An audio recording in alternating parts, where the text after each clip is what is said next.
Bismillahirrahmanirrahim. Assalamualaikum warahmatullahi wabarakatuh. Alhamdulillahirabbil alamin wa bihi nasta'inu ala umuri dunya waddin. Wassalatu wassalamu ala asyrafil anbiya'i wal mursalin wa ala alihi washabihi ajmain. Wa man ittaba'ahum bi ihsanin ila yaumiddin. Masyaallahu kan wa man lam yasha' lam yakun wa la haula wa la quwwata illa billahil aliyyil azim. Qala Allah ta'ala fi kitabihil karim wa biqaulihi yahtadil muhtadun. A'udzu billahi samil alim minasyaitonir rajim min hamzihi wa nafthihi wa nafthihi. Ya ayyuhalladzina amanu taqullaha haqqa tuqatih wa la tamutunna illa wa antum muslimun. Wa qala fi ayatil ukhra wa tazawwadu fa inna khairaz zadi taqwa wa takunu ya ulil albab. Wa qala fi ayatil ukhra hal yanzuruna illa an ta'tiyahumul malaikah aw ya'tiya rabbuka aw ya'tiya ba'du ayati rabbik yauma ya'ti ba'du ayati rabbika la yanfa'u nafsan imanuha lam takun amanat min qablu aw kasabat fi imani khaira qul taziru inna muntazirun. Wa qala Rasulullah sallallahu alaihi wasallam huwa shadiqul wa'dil amin.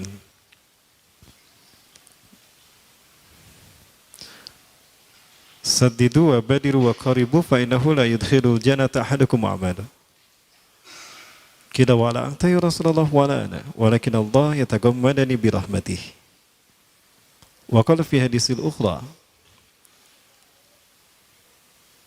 ay kama qala fi qawlihi sallallahu alaihi wasallam ma min nabiyyin illa anzara qaumahu an syarif fitnatil masih dajjal kama anzara Nuh qaumah wal yawm sa'aqulu lakum ma lam yakulhu nabiyyun qabli innahu a'war wallahu laysa bi'awar.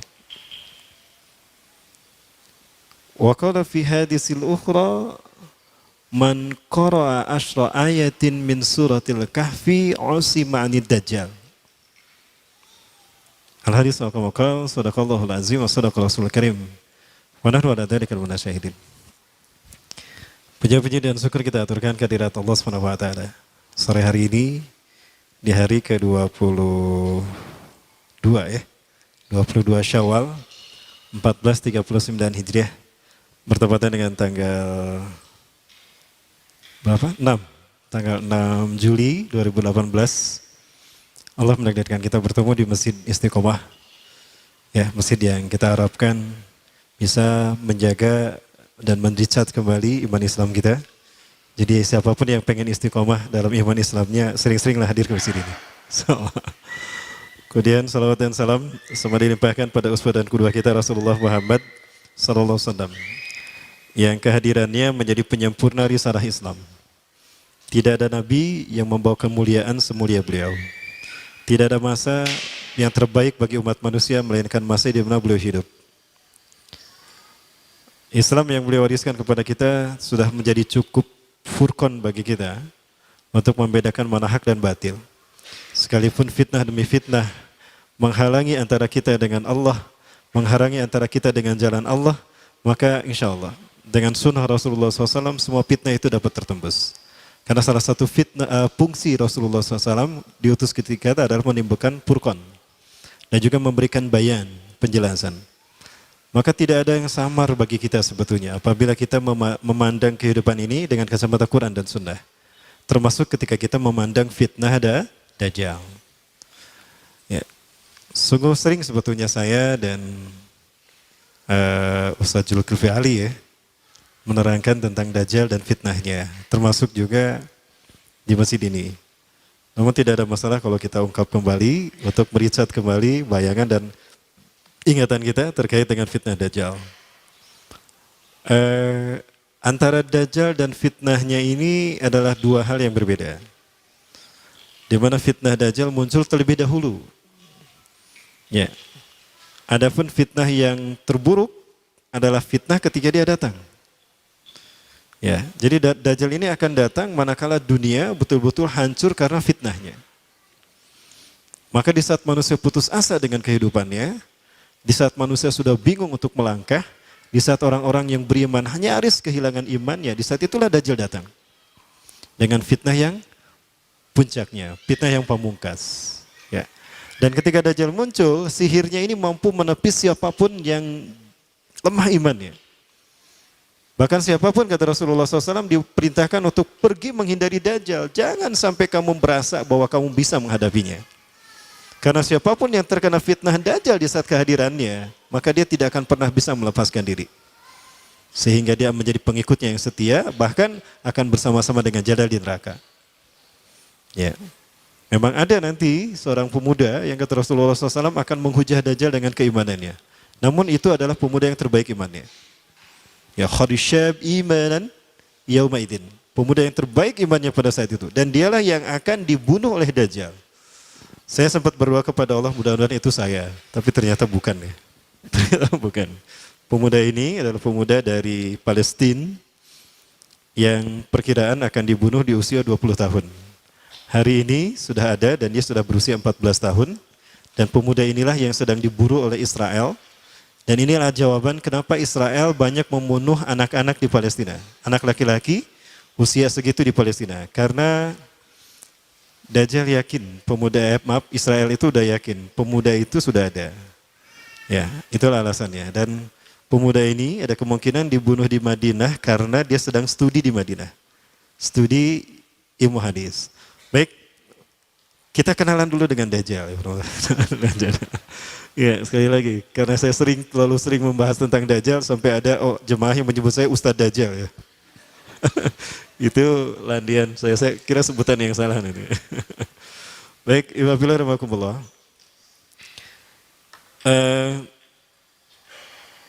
Siapakah Dajjal? Ada banyak referensi yang bisa kita kaji terkait dengan Dajjal ini. Kalau terkait dengan kitab, saya lebih senang membaca kitab Syarah Muslim karya Syekh Imam An-Nawawi. Dimana di Syarah Sahih Muslim Syekh An-Nawawi ini banyak memberikan penjelasan yang update. Menurut saya cukup relevan dengan fakta kekinian. Ya.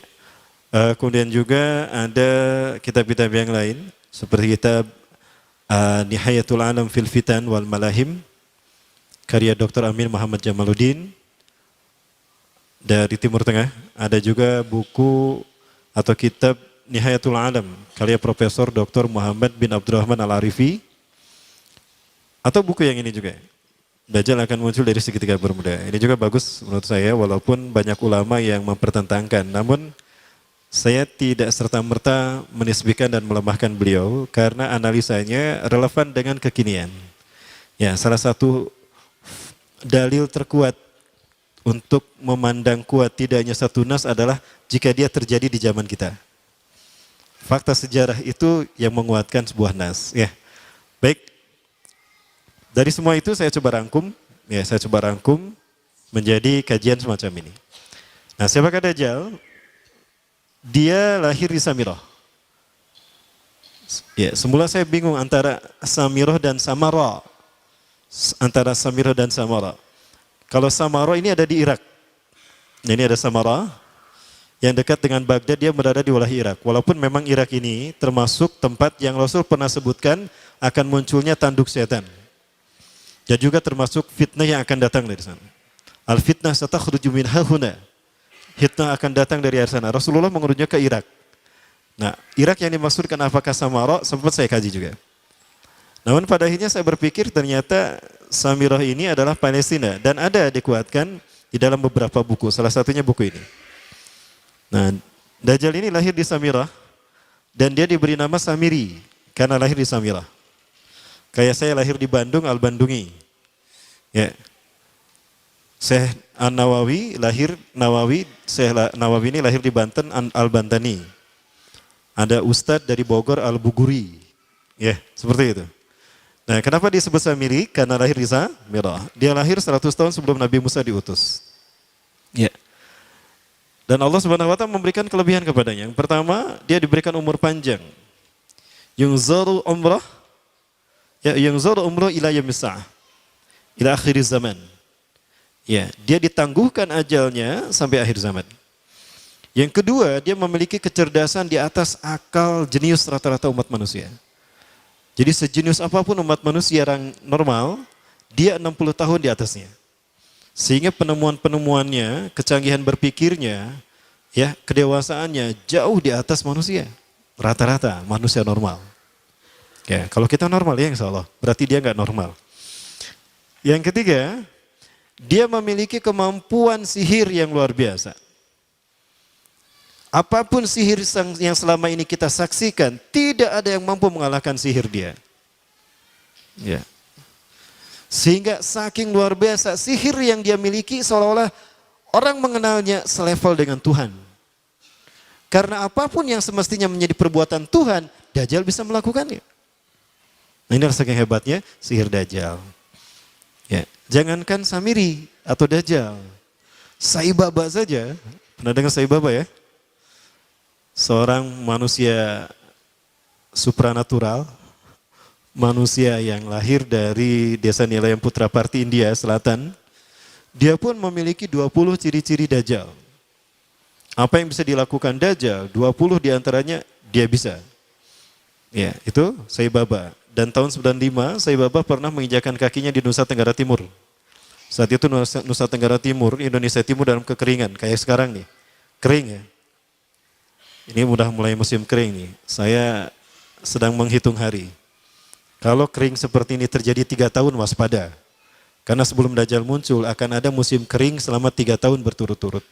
Apakah ini tahun pertama dari 3 tahun tadi? Wallahu a'lam. Baik. Nah, Sai Baba datang ke Nusa Tenggara Timur, dia menginjakan kakinya 3 kali. Kakinya dihentakkan begitu 3 kali, lalu dia mengatakan kepada air, ya lama, hai air keluar engkau, maka air pun keluar. Sampai sekarang, sampai ada toren besar dibangun untuk menampung air yang dikeluarkan oleh dia. Pada dasarnya ini adalah izin Allah, namun ini istidrat bagi dia. Nah, diberi nama di tulisan di torennya itu tulisan Sai Baba Water Foundation. Itu tahun 95 tuh. Namun sekarang dia sudah mati. Ya, alhamdulillah. Alhamdulillah, saya bersyukur pada Allah dia sudah mati. Ya, dan dia sedang dipukuli oleh malaikat Zabaniyah di kuburnya. Kamu ya yang ngaku Tuhan, hobuk dipukul tuh sama malaikat Zabaniyah. Baik. Nah, jadi Dajjal bisa melakukan, Samiri ini bisa melakukan apapun yang dia inginkan.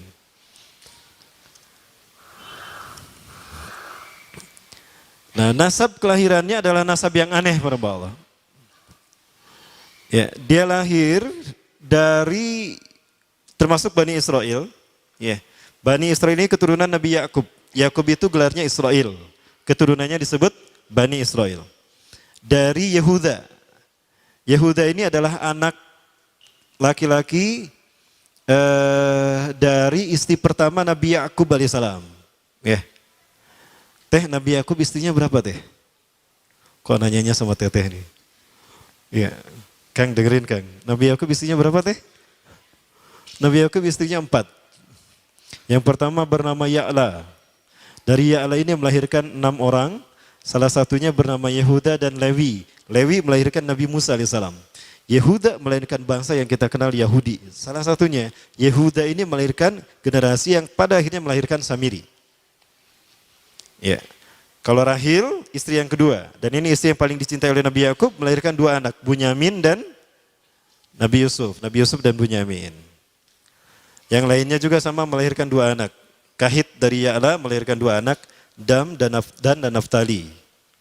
Ya, anak tertua dari Nabi Yakub dari istri pertama bernama Robin. Ya, apakah Robin Hood? Saya tidak tahu. Yang penting hampir sama namanya Robin. Nah, dari Yehuda inilah lahir Samiri.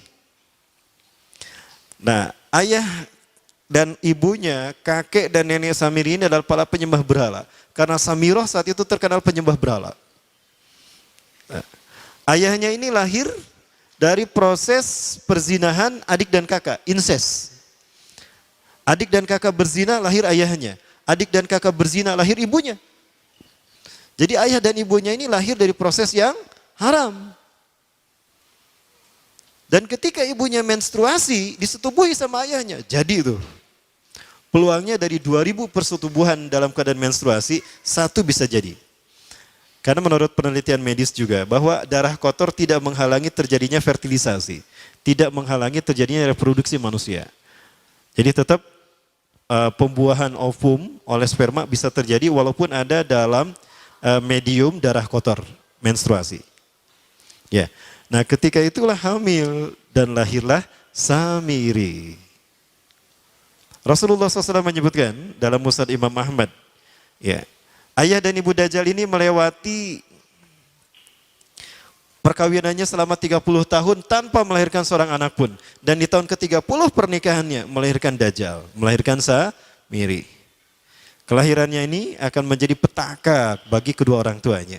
Dia adalah orang yang paling sedikit manfaatnya dan paling banyak keburukannya bagi manusia, terutama bagi kedua orang tuanya. Bahkan ketika dia lahir, alam semesta menolak kelahirannya. Dordar gelap, hujan badai, petir. Itu terjadi di malam di mana Samiri dilahirkan. Seolah-olah alam menolak kehadirannya. Ya, seolah-olah alam menolak kehadirannya. Nah, sejak lahir sampai usia 5 tahun dia tidak netek sama ibunya. Kebayang, 5 tahun air susu ASI tidak ditetekkan. Itu yang menyebabkan terjadinya kanker payudara. Maka ibunya pun meninggal gara-gara kanker payudara ini. Ya, saya dapat berita dari beberapa orang pengidap penyakit kanker payudara. Rata-rata penyakit kanker payudara ini terjadi karena ketika menetekkan itu hanya sebelah. Ya, jadi ibu-ibu yang hamil, yang menyusui, upayakan dua-duanya disusukan. Ya, karena apabila cuma satu saja, yang satu itu yang akan terjadi peluang resiko besar resikonya terkena kanker payudara. Nah, ibunya meninggal gara-gara itu. Terbukti apa yang disabdakan Rasulullah. Kelahirannya menjadi petaka bagi kedua orang tuanya. Begitu pula ayahnya, maka ayahnya menjadi single parent. Ya, single parent apa single parent? Ya, itulah ya, single parent. Dibacanya parent ya, parenting. Nah, kemudian di tahun yang kelima, sejak lahir sampai 5 tahun, kenapa dia menetek pada ibunya? Karena kerjanya tidur melulu. Disebut mati, dia bernafas dan cuma berdetak. Disebut hidup, dia tidak bergerak. Antara hidup dan mati. La yamutu wa la yahya. Nah, maka di usia ke-5 tahun, nah ini terjadi peristiwa yang menarik. Apa itu? Samiri bangun dari tidurnya di tengah malam dan tidak ada orang yang menyadari Samiri bangun. Dia merangkak dan pindah ke berhala yang terbesar. Ya, saya tidak tahu apakah berhala yang terbesar ini Marduk. Kalau di zaman Nabi Ibrahim, berhala terbesar itu Marduk yang tidak dihancurkan oleh Nabi Ibrahim. Ya. Karena Nabi Ibrahim saat itu memiliki garis perjalanan sejarah ke Palestina juga, ada kemungkinan memang namanya Marduk juga, berhala terbesar ini. Nah, dia pindah ke pangkuan berhala terbesar, tidur di sana. Dan ternyata ketika berada di berhala terbesar tadi, BAB dan BAK. Ya, buang air kecil dan buang air besar. Besoknya itu adalah hari pemujaan kepada dewa-dewa mereka, bangsa Samirah.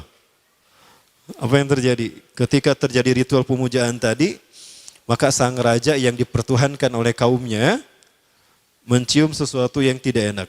Asa bau hangser itu, bau pesing, ari didinya ngambut tuh. Cek bapana. Bapaknya Samiri ini adalah tokoh agama paganisnya. Muncul kurang mah kiaina, ulamanya. Ya asa bau pesing. Nah hanya. Pas dilihat, kaget sang raja. Ternyata itu pesing berasal dari pantatnya si Samiri yang ada di pangkuan berhala terbesar. Marah murka tuh sang raja. Itu anak kamu, kenapa ada di situ? Ya, kurang ajar kamu, ya telah menghina Tuhan kita. Kenapa kamu pindahkan anak kamu ke situ? Oh tidak Tuhan, saya tidak memindahkannya. Bagaimana saya bisa menghina Tuhan saya? Lalu siapa yang memindahkannya? Kan dia lumpuh. Nah, sekali lagi, kehadirannya menjadi petaka bagi kedua orang tuanya. Akhirnya raja marah dan ayahnya dipenjara. Selama ayahnya tidak bisa membuktikan penghinaan tadi, maka ayahnya dihukum mati. Pada akhirnya ayahnya pun dihukum mati. Ya, sedikit manfaat bagi kedua orang tuanya. Maka kemudian, apa yang terjadi? Barangkali yang dimati Allah. Dari data yang saya baca ini, ya, dari beberapa kitab tadi, Maka kemudian dia hidup dipelihara oleh sang raja. Dan pas di usia dia 5 tahun itu Allah menimpakan murkanya kepada bangsa Samirah yang sudah kelewat batas, ya, maksiat dan sudah tidak ada toleransi dari Allah untuk mereka hidup di bumi, maka Allah perintahkan malaikat Jibril menghabisi mereka. Maka bangsa Samirah ini pun diratakan. Si Samiri karena masih balita, ya Allah selamatkan dia lewat malaikat Jibril. Diselamatkan dia dan ditempatkan di pulau entah berantah. Ada yang menyebutkan pulau ini berada di Laut Yaman dan pulau ini dinamakan Pulau Sokotra. Nah, ini Pulau Sokotra nih. Pulau Sokotra ini adalah pulau yang berada di ujung Jazirah Arab. Kalau kita lihat Jazirah Arab, nah ini Jazirah Arab ya, ke sana ke Saudi Arabia, di perbatasan Saudi Arab dengan Yaman, ya, Yaman, Oman, ya. Nah ini Pulau Sokotra. Ini pulau tempat di mana Dajjal atau Samiri dibesarkan sejak 5 tahun sampai usia 100 tahun. Ya, dari usia 5 sampai 100 tahun dia tinggal di Pulau Sokotra ini. Nah, Pulau Sokotra ini adalah pulau yang berada di kawasan Yaman, pulau yang memiliki banyak keunikan luar biasa. UNESCO sempat ingin menjadikannya keajaiban yang ke-8. Kan ada 7 keajaiban dunia ya. Yang ke-8-nya tadinya ini. Namun karena dia terkait dengan Samiri Dajjal, maka banyak negara yang menentangnya. Terutama negara-negara yang menjadi pengikut Dajjal. Maka pada akhirnya pulau ini dirahasiakan. Nah, sebetulnya pulau ini unik kalau kita ingin berekreasi ke sana. Namun karena posisi yang terpencil, jarang orang mengikutinya. Para wisatawan jarang mengunjunginya. Padahal sesuatu unik, termasuk binatang dan penghuninya tuh unik-unik. Pohonnya unik-unik. Nanti kita lihat penumpang sekalian. Ya. Dunia menyebutnya pulau ini dengan pulau julukan dari pulau alien hingga pulau neraka. Ya, ada juga yang menyebutkan The Jekyll Island. Pulau Jekyll Island itu bahasa barat, kalau bahasa kitanya Pulau Dajjal. Ya, sama dengan Pulau Sedir ya. Itu juga The Jekyll Island.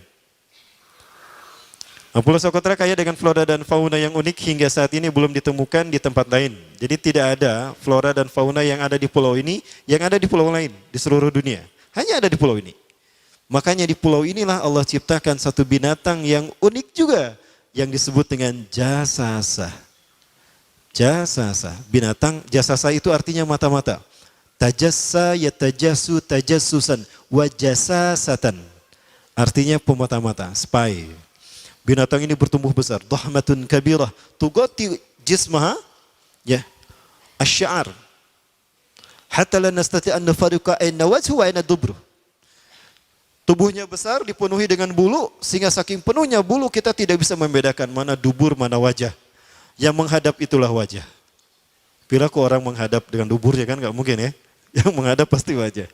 Baik. Ya. Karena itu pulau ini pernah dilesarkan sebagai salah satu dari 7 keajaiban dunia yang baru ya. Nah, baik ini contohnya nih, saya perlihatkan keajaiban dan keunikan. Ini adalah padang pasir di Pulau Sokotra. Ya. Ini padang pasir di Pulau Sokotra. Ini burung, salah satu jenis burung yang bisa kita jumpai di Sokotra. Dan ini kepiting unik, kepiting Pulau Sokotra. Aneh ya, kepitingnya seperti itu. Kayak Mr. Crab, Mr. Scrab. Ya. Yeah. Di film apa? SpongeBob. Ya. Yeah. Ini laba-laba langka di Sokotra, mirip tarantula. Dan ini pohon darah naga yang ada di Pulau Sokotra juga. Pokoknya pohon-pohonnya unik, berambal. Arah-arah pokoknya. Nah, ini salah satu jenis pohon Dorstenia Sokotra. Dan ini juga pohon yang lain, pohon Dendrosisaios Sokotra. Hese menyebutkan agaknya. Nah, hal ini yang membuat Dajjal terinspirasi. Ya, karena dia hanya menjumpai binatang dan tumbuhan langka, flora, fauna, satwa langka di pulau ini. Ini menjadikan dia terinspirasi untuk menciptakan makhluk. Jangan salah, Dajjal kecerdasannya mampu melakukan cloning dan mampu melakukan berbagai macam riset dan eksperimen. Hatta eksperimen yang mengilhami film Hulk. Itu Dajjal bisa melakukannya. Ya, jangan salah penuh. Bahkan ketika orang membayangkan kendaraan tercanggih itu pesawat terbang, Dajjal sudah mampu membuat piring terbang dengan kecerdasannya. Ya, Rasulullah menyebutkan kendaraan Dajjal itu, ya, dia bisa terbang kata Rasulullah. Dan kecepatan terbangnya 5 kilometer. Terbaca Prambola 5 kilometer? Ya, ada ya 5 kilometer. Baik, ini kering mungkin ya. Coba.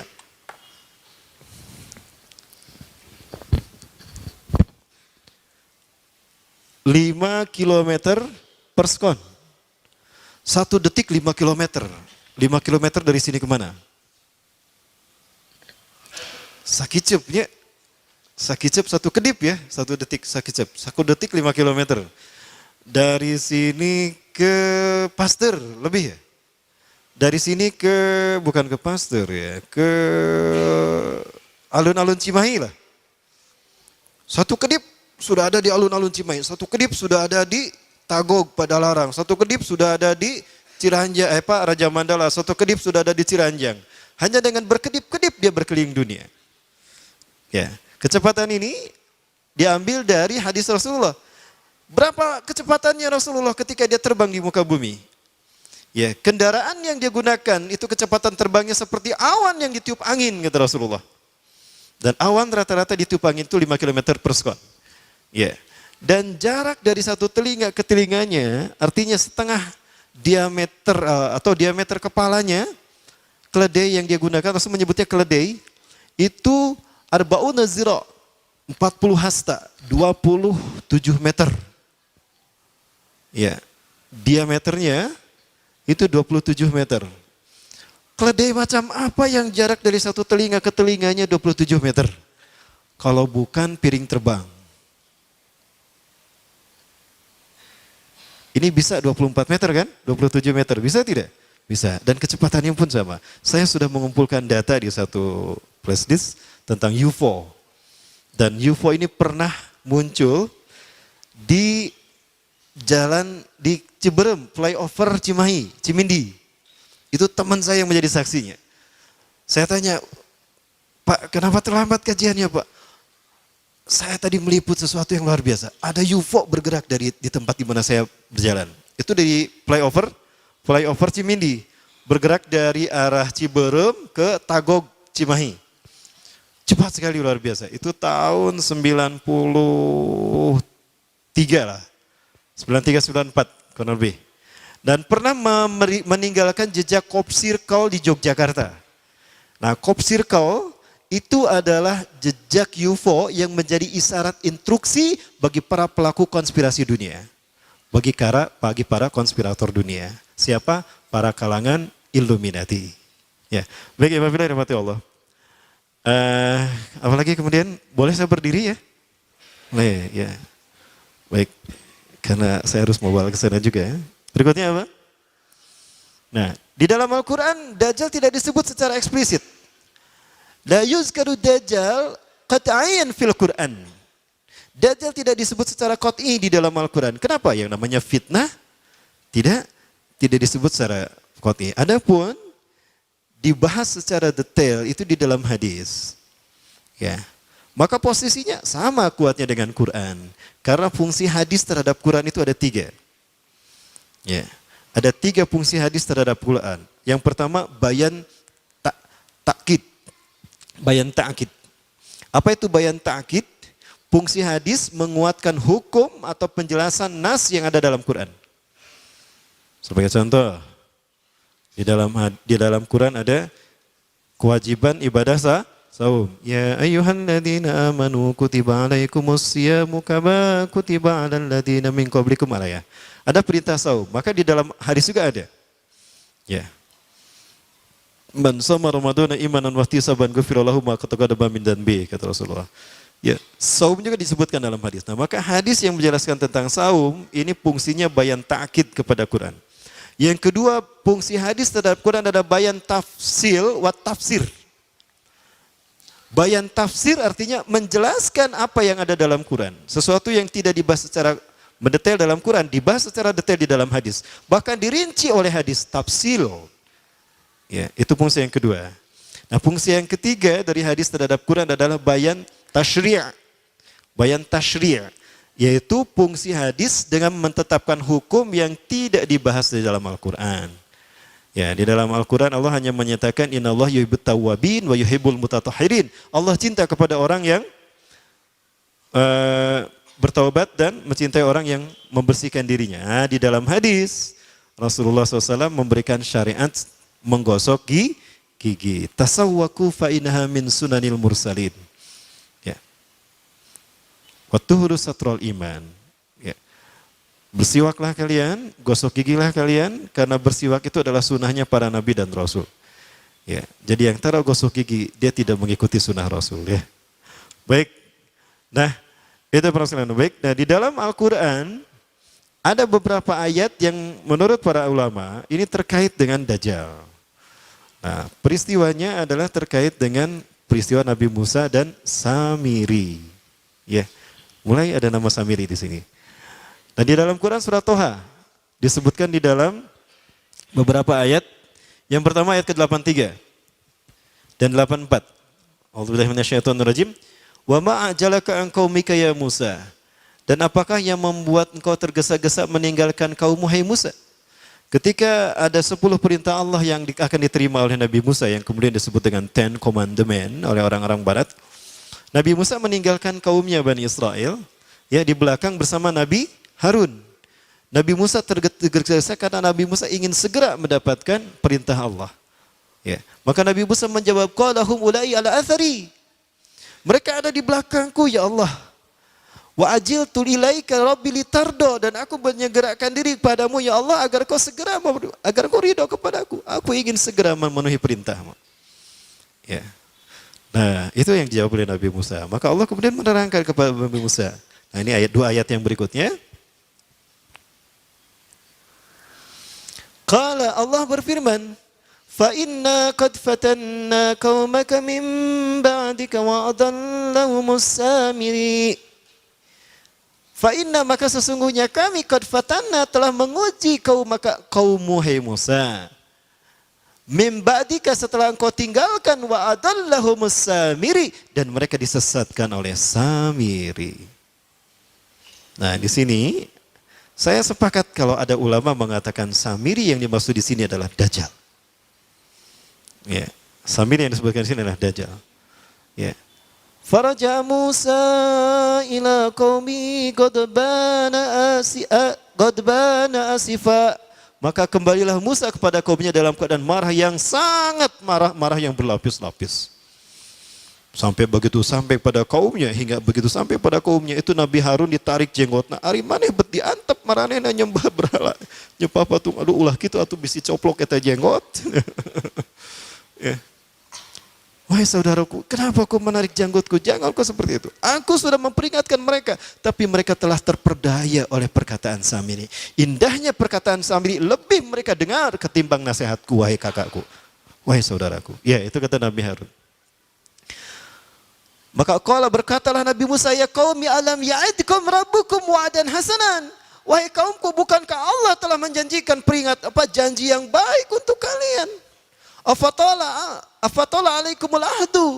Apakah janji itu terlalu lama bagi kalian? Am adatum ayyahilla alaikum ghadabun min rabbikum. Atau kalian sengaja ingin ditimpa azab murka dari Tuhan kalian? Fa akhlaftum mau'idi, sehingga kalian menyalahi perjanjianku. Aku sudah mengatakan, tunggu aku akan sampaikan apa yang Allah berikan pada kalian sebagai janji Allah kepada kalian. Maka digambarkan Nabi Musa marah, itu patung anak sapi. Nah, patung anak sapi ini dibuat oleh Samiri. Sekali lagi, Samiri yang kita bicarakan sebagai Dajjal, dia punya kemampuan magic yang luar biasa. Dan dia punya kemampuan yang tidak bisa dicapai oleh manusia sejenius dan sehebat apapun. Ya. Maka jika ada manusia-manusia yang luar biasa di antara kita, itu adalah mereka yang dibentuk oleh Dajjal. Contohnya siapa? David Copperfield, David Mindfreak. Siapa lagi? Para The Master ya. Nah, jangan salah penulisan. Ada juga Rael juga sama. Dia seseorang yang tadinya tidak tahu apa-apa, sesuatu yang orang menganggap biasa, tiba-tiba dia menjadi seseorang yang luar biasa, supranatural, luar biasa. Itu juga sama. Termasuk juga Sai Baba. Pernah melihat Sai Baba, Bu? Belum? Baik, kita lihat sebentar siapa Sai Baba ya. Jangan kemana-mana, tetap bersama saya setelah yang satu ini. Ya. Kita lihat Sai Baba. Mudah-mudahan ada di sini ya. Coba lihat ada nggak? Ah, ada, ini Sai Baba nih. Ini dia Sai Baba.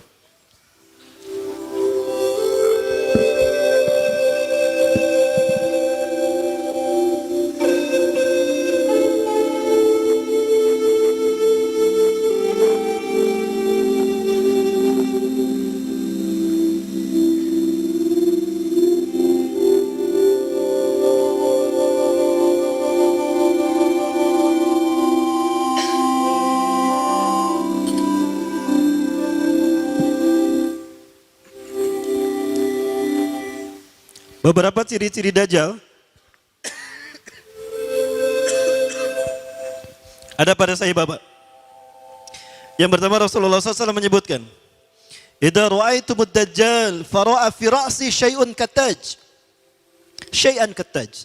Apabila engkau melihat Dajjal, maka engkau akan melihat di kepalanya sesuatu mirip mahkota. Saya berpikir mahkotanya seperti apa? Jangan-jangan ini nih. Brekele. Itulah mahkotanya. Oh betul loh, jangan salah. Rambutnya itu mahkota Dajjal. Oke.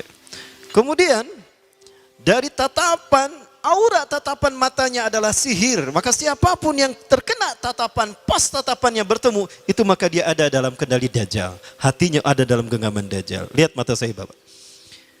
Dan Sai Baba selalu menggunakan pakaian yang digunakan oleh Nabi Isa, kata Rasulullah nanti. 3 warna. Serupan warna merah, orange, kuning, dan putih. Sai Baba selalu menggunakan itu. Para pengikut Sai Baba banyak tersebar seluruh dunia. Terbesar kalau di Indonesia ada di Magelang, Jakarta, Surabaya. Para pengikut Sai Baba disebutnya Defuti. Pemimpin Defuti Indonesia, pengikut Sai Baba adalah pemimpinnya Anand Krishna. Pernah mendengar Anand Krishna ya? Masih hidup Anand Krishna? Anand Krishna ini adalah pemimpin pengikut Sai Baba. 20 ciri-ciri Dajjal ada pada Sai Baba. Ada seorang fotografer yang biasa memfoto Sai Baba. Setiap kali dicetak, nggak apa-apa kalau ini kan cuma film, bukan aslinya. Cuma aslinya, bukan aslinya. Orangnya udah nggak ada kok, nggak apa-apa. Ya. Nah fotografernya ini setiap kali mencetak dari kamera film, dari roll kamera yang dijepretkan ke Sai Baba, selalu muncul wajah Yesus. Makanya berkata, wahai Sai, kenapa setiap kali saya mencetak foto saya, foto Anda di kamera saya ini, selalu wajah Yesus yang muncul. Coba lihat, ketika diperlihatkan, oh itu reinkarnasi saya yang terakhir, kata dia. Itu reinkarnasi yang terakhir, dan sebentar lagi dia akan datang. Kapan? Ya sekitar 8 tahun lagi. Ya, 8 tahun dia meninggal tahun berapa? Kemarin 2000 berapa? Bukan 8 ya. 18 apa 8? 18. Jadi 2024. Ada kemungkinan muncul di tahun 2024. Berapa tahun lagi? 6 tahun lagi. Sudah siap? Kang, mau kapan kawin, Kang?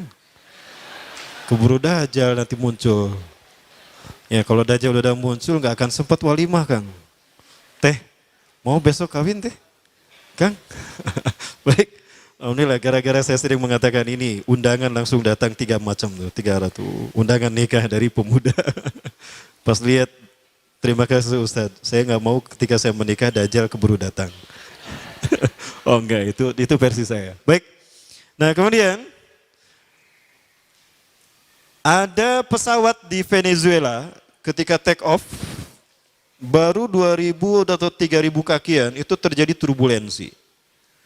Ya, pilotnya sudah pasrah saat itu. Kopilotnya keluar dan berkata, siapa di antara kalian yang menjadi pengikut Sai Baba? Ternyata pramugarinya, saya. Cepat berdoa untuk Sai Baba, minta kepadanya agar dia menolong kita. Maka dia kemudian masuk ke ruangan tertentu, dia berdoa kepada Sai Baba. Entah gimana doanya.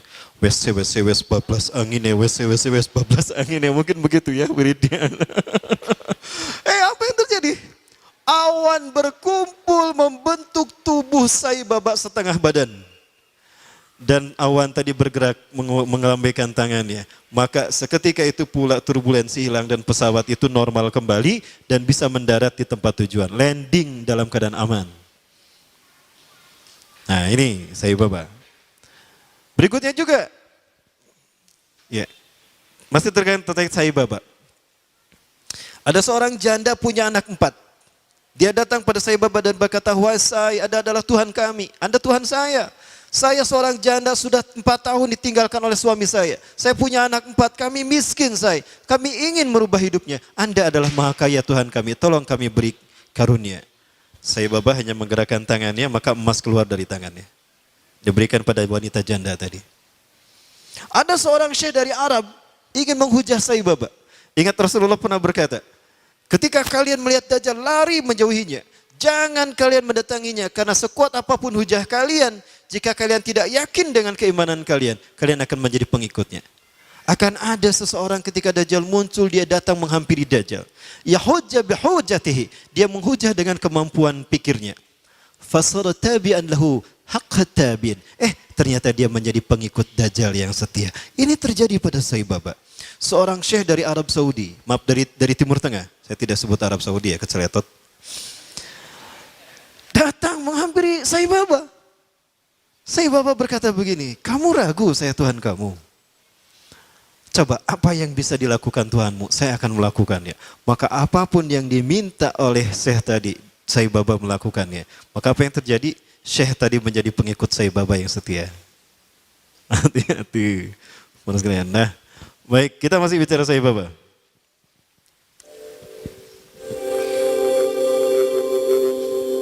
Penuh sihir kan tatapannya ya.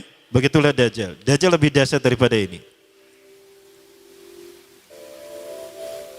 Suatu saat Sai Baba pernah diundang ke Amerika.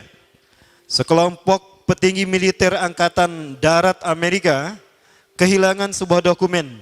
Dan yang tahu hanyalah seorang jenderal yang bernama Conner. Jenderal Conner ini sudah meninggal. Maka dipanggillah Sai Baba. Ketika Sai Baba datang ke jasad Jenderal Conner, dia menaburkan tepung vibuti. Nanti saya perlihatkan tepung vibutinya insya Allah. Ya. Menaburkan tepung vibuti yang langsung keluar dari tangannya entah dari mana. Maka dengan cara diusap, sebagaimana Nabi Isa AS membangunkan jasad yang sudah mati. Maka apa yang terjadi? Jenderal Conner bangun. Maka ditanya, di mana arsip itu? Oh, arsipnya di sana. Dia pergi, diantar pakai mobil, dibukakan arsipnya. Ketemu arsipnya. Udah ketemu arsip nama, plak deh mauti gitu. Itu jin yang masuk ke dalam tubuh Jenderal Conner. Kalau Nabi Musa alaihissalam menghidupkan yang sudah meninggal dalam kisah sapi betina Al-Baqarah itu nyata betul-betul hidup. Di mana dipukul dengan sebagian dagingnya kan? Fadribuhu bi ba'diha. Pukul dengan sebagian dagingnya. Itu betul-betul hidup. Sama Nabi Musa ditanya, "Man qatalaka, siapa yang membunuhmu?" "Culang-cilang mana yang ngebunuh saya?" "Oh, itu. Qatalani banu akhi, qatalani banu akhi." Udah gitu mati lagi. Ya, tuh anak-anak saudaraku, keponakanku yang membunuh saya. Udah gitu mati lagi. Nah, dia pernah melakukan apa yang semacam hal itu ya. Jenderal Conner pun bangun. Kemudian ada hal yang menarik lagi terkait dengan Sai Baba. Saya coba perlihatkan tepung vibuti yang dia keluarkan. Yang dengannya dia menyembuhkan orang yang buta. Ya, menyembuhkan orang yang membangunkan orang yang sudah mati. Tapi sekali lagi ini biiznillah. Dengan izin Allah, Allah mengizinkan kepadanya untuk melakukan itu sebagai sebuah istidraj. Apa istidraj? Rangsangan. Ya, apakah dia mau bertobat atau kembali kepada Allah Subhanahu Wa Taala? Sebelum ini muncul, ya ini agak lama. Coba saya ulang kembali.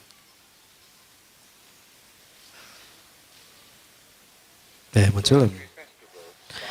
Nah ini saat Sai Baba sedang membersihkan patungnya, lalu dia mengeluarkan tepung vibuti nanti. Nah, dia mengeluarkan emas. Ini tepung vibutinya. When he places his hand into the upturned pot, fragrant vibhuti is showered over the icon.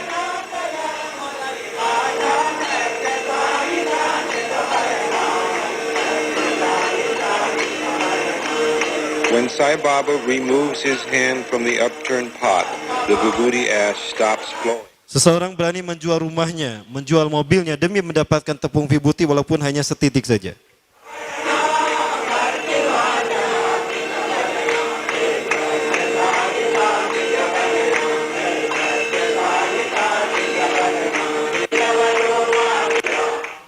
Dapat dilihat tepung itu nggak habis-habisnya. Inilah sihir dia. Ya. Coba yang lain, coba saya lihat. Nah ini dia ketika mengeluarkan emas. Itu tepung vibut yang dia keluarkan.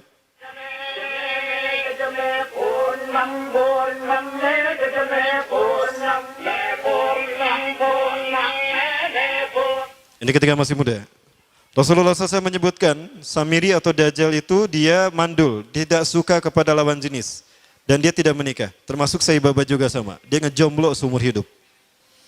Ya, dan dia sudah mati. Baik, Ibu Apila rahmakumullah. Nah kemudian kita kembali ke kajian kita. Waktu kita masih ada? Sampai jam berapa? Sampai maghrib. Ya. Nah, Nabi Musa marah kepada Saibaba. Maaf, kepada Saibaba. Kok jadi Saibaba? Nabi Musa marah kepada Samiri. Maka kemudian Samiri pun diusir sama Nabi Musa. Ya. Qala berkata Nabi Musa kepada Samiri, "Fama khatbuka ya Samiri?" Ya. Maka apa yang mendorongmu untuk melakukan itu, hai Samiri? Saya lupa pernah menceritakan. Saya cerita dulu sebentar. Ya, sebetulnya nanti ada itu pembahasannya. Tapi entah di slide keberapa. Nah Samiri sejak dipindahkan ke pulau Yaman yang tadi dinamakan Pulau Sokotra, ya, di sana dia tinggal dari usia 5 sampai 100 tahun.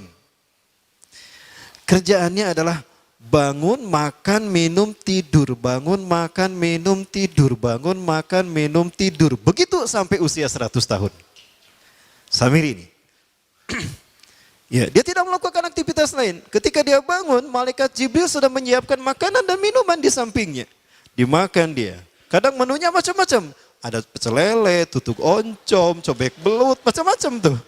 Minumannya macam-macam. Ada teh tarik, bajigur, kopi radik. Ada itu menu-menu saya. Itu semua menu-menu saya ya. Ya saya nyebutin apa yang saya tahu ya. Ya. Nah, sampai usia 100 tahun baru dia melek, baru dia sadar, memikirkan tentang dirinya. Allah, di mana saya? Ternyata saya sudah sebesar ini. Tapi tidak ada siapapun kecuali dia dan binatang jasasa. Binatang jasasa, Allah ciptakan, Allah lahirkan berbarengan dengan lahirnya Samiri. Karena tugasnya adalah untuk memata-matai Samiri, maka disebut jasasa, pemata-mata. Dan dia menghilang berbarengan dengan menghilangnya Dajjal dan akan muncul lagi berbarengan dengan munculnya Dajjal. Nanti pembahasan kita sampai kepada tanda-tanda Dajjal akan muncul. Kapan Dajjal muncul ada tanda-tandanya? Ya, nanti ada pembahasannya. Baik. Nah, Malaikat Jibril selama Samiri tidur, dia memegang pena. Nah, penanya ini tidak seperti pena kita, ada merek Roxy, pena merek apa lagi? Big, ya. Merek apa lagi? Standar, bukan ya? Nah, snowman, bukan.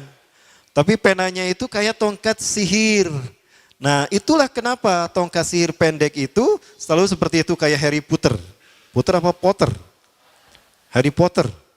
Nah, dia punya tongkat. Nah, tongkat itu sebetulnya adalah pena yang digunakan malaikat Jibril menuliskan beberapa panel prasasti yang isinya adalah pelajaran akidah tauhid untuk Samiri. Nah, ini dibahas di bukunya Muhammad Isa Daud. Ya, cuma Muhammad Isa Daud ini banyak ditentang sekali lagi oleh para ulama. Namun, menurut saya kita lihat kebenaran Muhammad Isa Daud ini apabila realita kita hari ini sesuai dengan analisanya. Insya Allah. Nah, pena inilah yang kemudian diambil oleh Samiri. Dengan pena inilah dia mampu melakukan apa yang dia inginkan. Ya. Dan dengan pena itulah dia membuat patung anak sapi. Ya. Bagaimana caranya? Dia masuk ke tengah-tengah kaum Nabi Musa. Jumlah umat Nabi Musa saat itu 70.000 orang. Yang menyelamatkan diri dari Mesir, dari kejaran Fir'aun. Sampai ke Padang Tih dan ke Palestina itu 70.000 orang. Include di dalamnya Nabi Musa, Nabi Harun dan Nabi Yusha bin Nun. Atau Nabi Joshua kata orang Kristen. Ya. Nah, maka dia mampu mempengaruhi beberapa orang dari pengikut Nabi Musa. Maka mereka mengeluarkan perhiasan mereka, dimasukkan pada kuali, dibakar. Nah perhiasan itu pun dibentuk dengan kemampuan magicnya menjadi patung anak sapi. Jin masuk ke dalam patung anak sapi itu dan berkata, aku Tuhannya Musa, dan Musa telah lupa. Maka sujudlah mereka kepada patung tadi. Maka bertanya Nabi Musa, wa ma khatbuka ya Samiri? Apa yang membuat kamu mendorongmu melakukan hal itu hai Samiri? Kamu menyesatkan kaumku dan menyembah patung yang kau buat itu. Ya, patungnya diambilkan sama Nabi Musa, dihancurkan. Dihancurkan, udah pecah, pecahannya diambil, dibakar. Ya, dibakar, kemudian dibuang ke laut merah. Ya.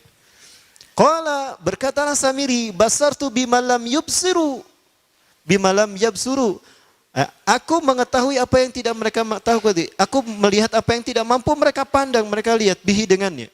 Fagbatu qabdatan bin asari rasul, maka aku mengambil sesuatu dari bekas sang utusan. Ar-Rasul di sini maksudnya malaikat Jibril. Asari ini adalah bekas malaikat Jibril, yaitu pena tadi. Ya menurut ahli tafsir, fanabastuha wa kadzalika sawwalat li nafsi. Ya, aku mengambil segenggam dari jejak Rasul itu dan aku melemparkannya, dan demikianlah nafsuku membujuknya. Ya. Dengan pena tadi dia ambil tanah yang menjadi jejak Nabi malaikat Jibril, jejaknya diambil, dimasukkan ke kuali, maka dibentuk dengan kemampuan, dengan keinginan dia melalui pena tadi. Ya. Maka kemudian apa yang terjadi? Nah ini kata Nabi Musa. Qala, Nabi Musa berkata, fadhab, pergi kamu. Fa innalaka fil hayati an taqula la misasa. Sesungguhnya hakmu di dalam kehidupan dunia ini adalah la misasa, jangan kau sentuh aku. Ya. Jangan kau sentuh aku. Artinya, jangan ada yang berani menyentuh aku. Karena sekali menyentuh aku, kata intinya begitu, maka dia akan terkena oleh sihirku. Maksudnya, pergilah tinggalkan aku. Biarkan aku berbebas semaunya. Itu kata si Samiri. Wa innalaka mau'idan lan tukhlafah. Sesungguhnya engkau akan mendapatkan janji Allah yang tidak akan pernah terselisih. Artinya janji Allah itu pasti terjadi atas dirimu. Ya, wangzur ila ilahika. Ya, maka lihatlah Tuhanmu yang kamu tetap menyembahnya. Alladzi talta zalta alaihi akifan. Lanuharrikannahu thumma lanahsifannahu fil yammi nafsan. Tuhan yang kau sebut tadi, yang tetap tadi kau puja-puja, akan saya hancurkan dan akan saya bakar dan akan saya buang ke lautan. Itu kata Nabi Musa. Ya, kita percepat.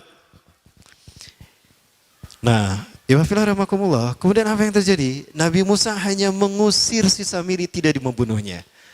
Sementara kaum Nabi Musa yang menyembah patung anak sapi ini harus bertaubat, dan taubatnya dibunuh oleh orang yang beriman. Yang tidak menyembah patung anak sapi, jumlahnya ribuan. Maka mereka yang menyembah patung anak sapi karena disesatkan Samiri ini dalam keadaan merunduk begini untuk dipenggal kepalanya. Yang masih hidup, mereka enggak mau dipenggal, maka melawan, maka terjadilah perang dengan sesama umat Nabi Musa. Disitulah Nabi Musa berdoa kepada Allah, ya Allah, cabut hukuman ini dari engkau ya Allah. Andaikan kau tuntaskan hukuman ini, maka habis umatku ya Allah. Maka hukuman itu pun dihentikan. Dan Allah mengampuni mereka yang telah bertobat, dan Allah memberikan pahala kepada orang beriman yang meninggal gara-gara melaksanakan hukuman tadi. Ini ada dalam tafsir firman Allah dalam Quran surat Al-Baqarah. Ya Bani Israel, adhkuru ni'matallahi alaikum. Gimana terusnya? Fatubu ila barikum faktulu anfusakum. Al-ayah. Nah itu kalimat faktulu anfusakum. Ayat ini dikeluarkan ketika Nabi Musa berfirman, bertaubatlah kalian kepada Tuhan yang menciptakan kalian dan bunuhlah diri kalian sendiri. Maksudnya, bunuhlah mereka yang menyembah patung anak sapi tadi. Coba, yang menyembah patung anak sapi gara-gara disesatkan Samiri dibunuh taubatnya, Samirinya tidak dibunuh, tapi cuma diusir. Jika ada orang yang ingin mengganggu, katakan, la misasa, jangan kau sentuh aku. Kenapa diusir tidak dibunuh? Karena yang membunuhnya adalah Nabi Isa alaihi salam di akhir zaman. Maka sejak saat itulah Samiri mengembara dari satu negeri ke negeri yang lain. Maka bertemulah dengan para nabi sesudah Nabi Musa. Hatta dengan Nabi Isa alaihissalam sendiri. Dan dia berganti-ganti nama, berganti-ganti kostum. Terkadang dia mengaku sebagai Highlander. Ya, nyambung ya. Seperti itu. Nah, di zaman Nabi Isa alaihissalam dia berganti nama menjadi Yudas Iskariot. Dia masuk ke tengah-tengah umat Nabi Isa alaihissalam yang saat itu ada 12 orang. Bagaimana Nabi Isa bisa mendapatkan teman? Nah, mulainya begini Pak Rombolok. Saya cerita Nabi Isa boleh? Karena cerita Dajjal tidak terlepas dengan cerita Nabi Isa. Nabi Isa ini lahir dengan sederet mukjizat Allah Subhanahu wa taala. Ya.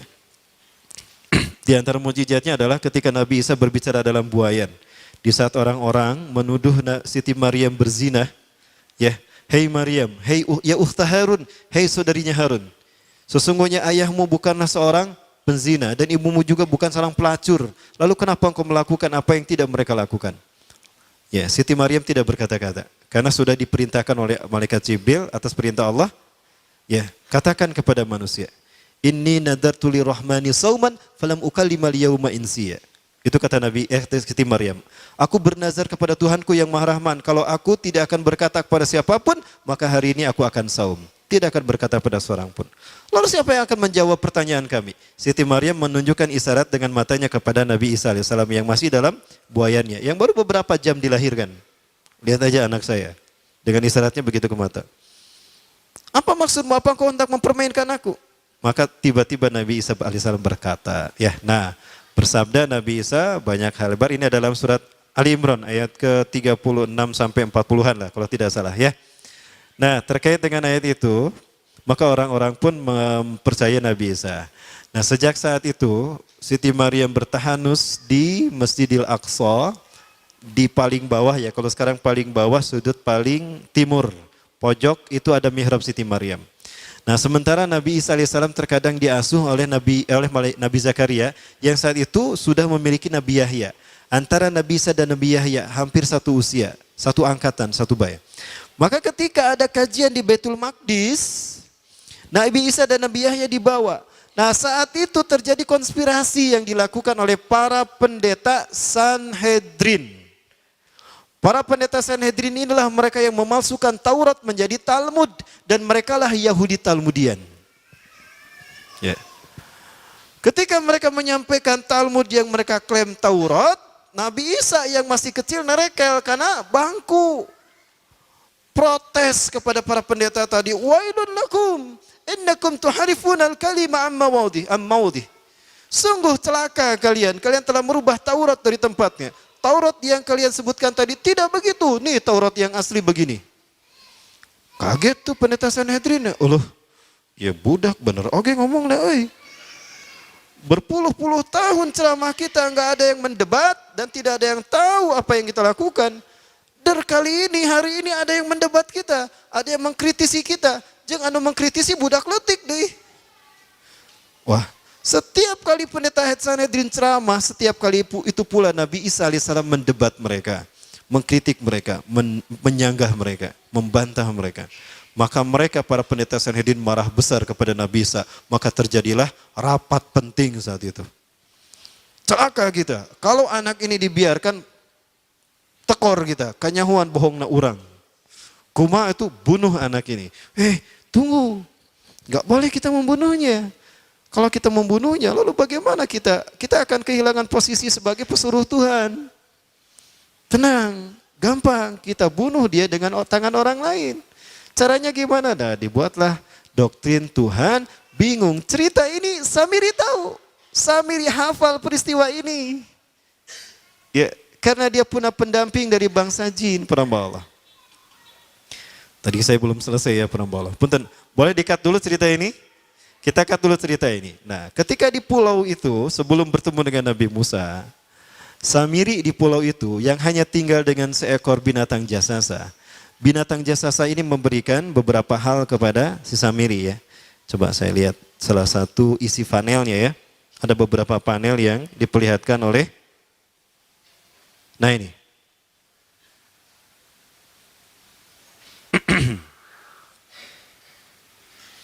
Allah Azza wa Jalla menciptakan binatang berbicara yang bernama jasasa. Dia di mana lahirnya, ajalnya, matinya sama dengan ajal Dajjal. Begitu pula muncul dan menghilangnya. Binatang inilah yang mengajarkan akidah tauhid kepada Samiri muda. Pelajaran ini kononnya ditulis oleh Jibril alaihissalam dalam bentuk panel-panel atau prasasti. Isi prasastinya, panel 1. Yang ditulis oleh malaikat Jibril, panel 1 itu berisi kalimat la ilaha illallah, tidak ada Tuhan selain Allah. Ini dijelaskan oleh binatang jasasa. Yang kedua, panel kedua berkata Allahu wahid la syarikalah. Allah Maha Esa, tidak ada sekutu bagi Allah. Itu dijelaskan juga oleh binatang jasasa ini. Nah, binatang jasasa ini sekali lagi dia bertubuh besar, kategorinya adalah kelasnya itu mamalia. Ya, genusnya mamalia. Cuma saya tidak tahu nama spesiesnya apa. Sebut saja afa. Afa yip yip naik terbang. Tahu, masih ingat kan? Pada tahun 2017, akhir dari bulan Agustus di Filipina ditemukan binatang seperti ini. Ciri-ciri binatang ini nyaris sempurna seperti ciri-ciri binatang jasasa yang disebutkan Rasulullah terkait dengan binatang yang memata-matai Dajjal. Tubuhnya penuh dengan bulu. Ini disebutkan dalam surat An-Naml ayat ke-82. Ya, binatang ini seperti ini dan dia tidak pernah jauh dari laut karena dia selalu ingin membasahi tubuhnya dan dia pun makan dari makanan ikan laut. Maka dia tidak pernah jauh dari pantai, ya. Seperti ini. Nah, binatang inilah yang mengajarkan prasasti mengajarkan akidah tauhid kepada Samiri muda. Nah, panel yang ketiga, satu ini, kedua ini, ketiga ini, yang keempat, hanya engkau saja, yang ketiga, engkau diurus oleh Jibril, karena itu janganlah engkau mengkhianati janjimu dengan Allah. Hanya engkau saja di pulau ini. Panel yang kelima, makanlah dan nikmatilah makanan dan minuman yang menjadi rizki dari Allah sesuai kehendakmu.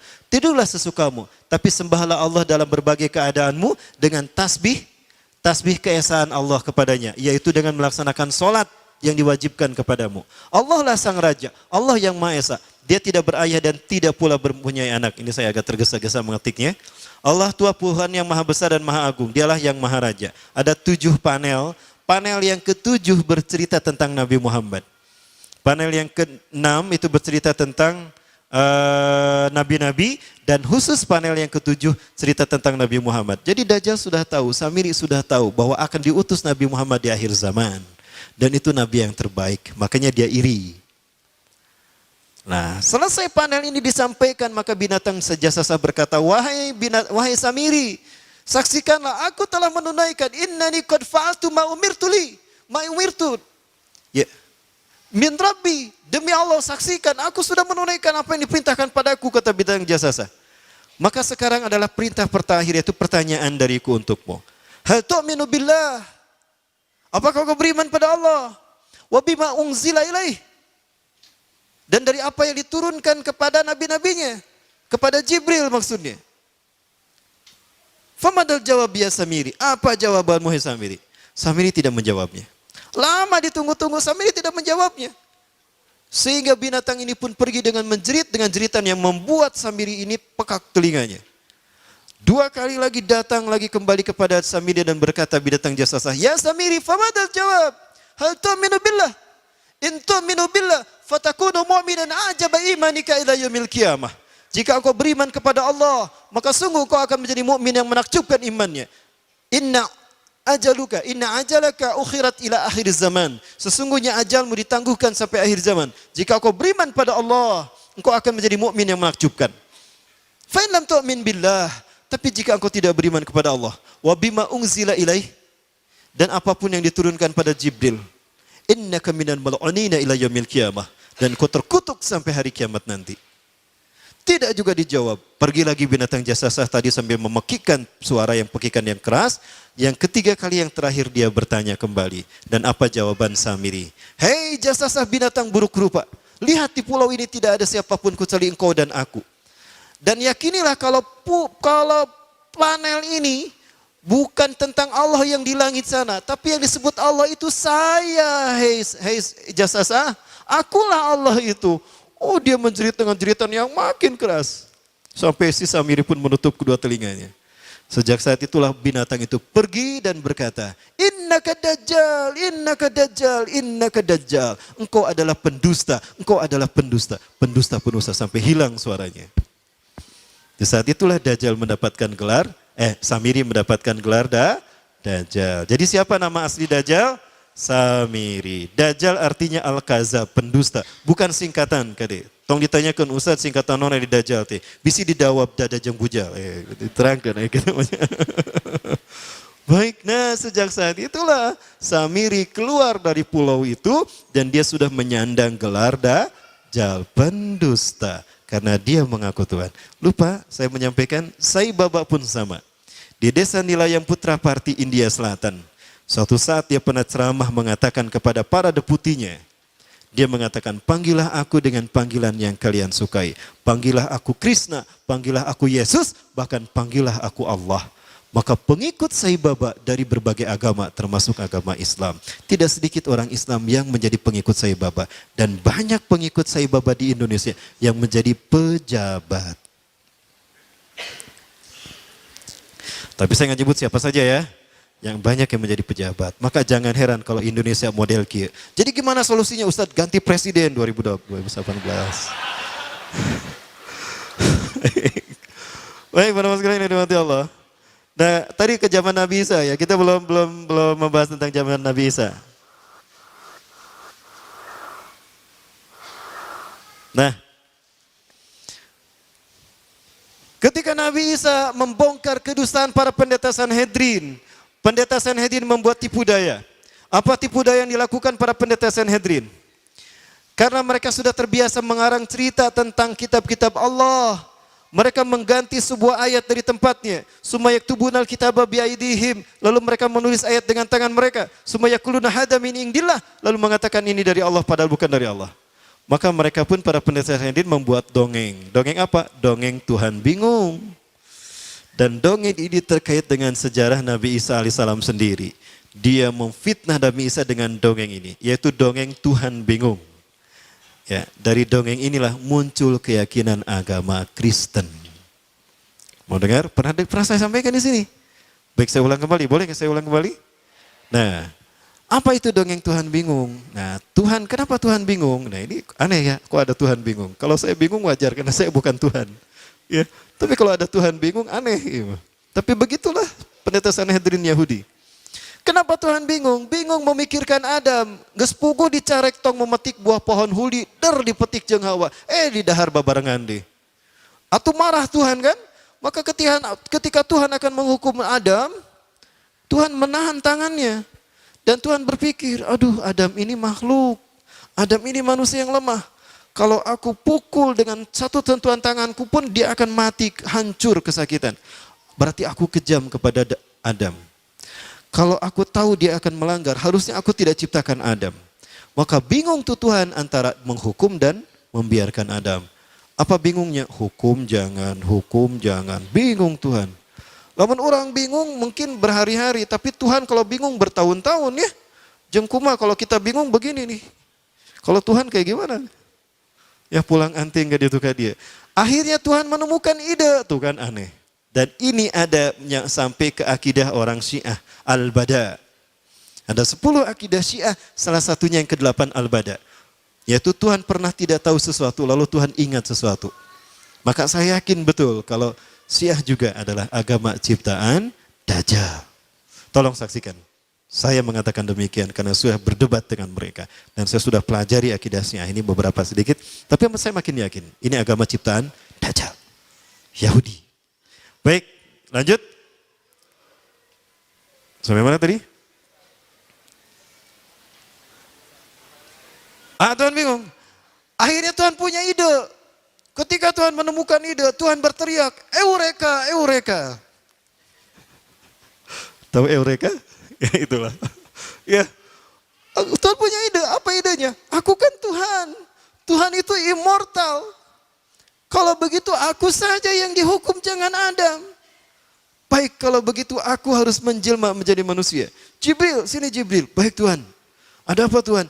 Jibril, tulis maklumat Tuhan. Baik Tuhan. Jibril buka laptop, ketik maklumat Tuhan ×2. Satu apa Tuhan? Catat maklumat Tuhan nomor 1. Tuhan menjelma menjadi manusia. Baik Tuhan.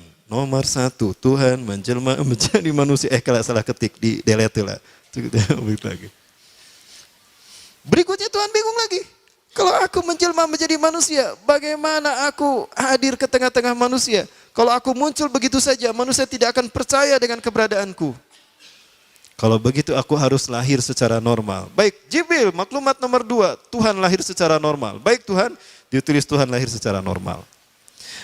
Berikutnya bingung lagi Tuhan, kalau aku lahir secara normal, siapa wanita yang layak melahirkan Tuhan?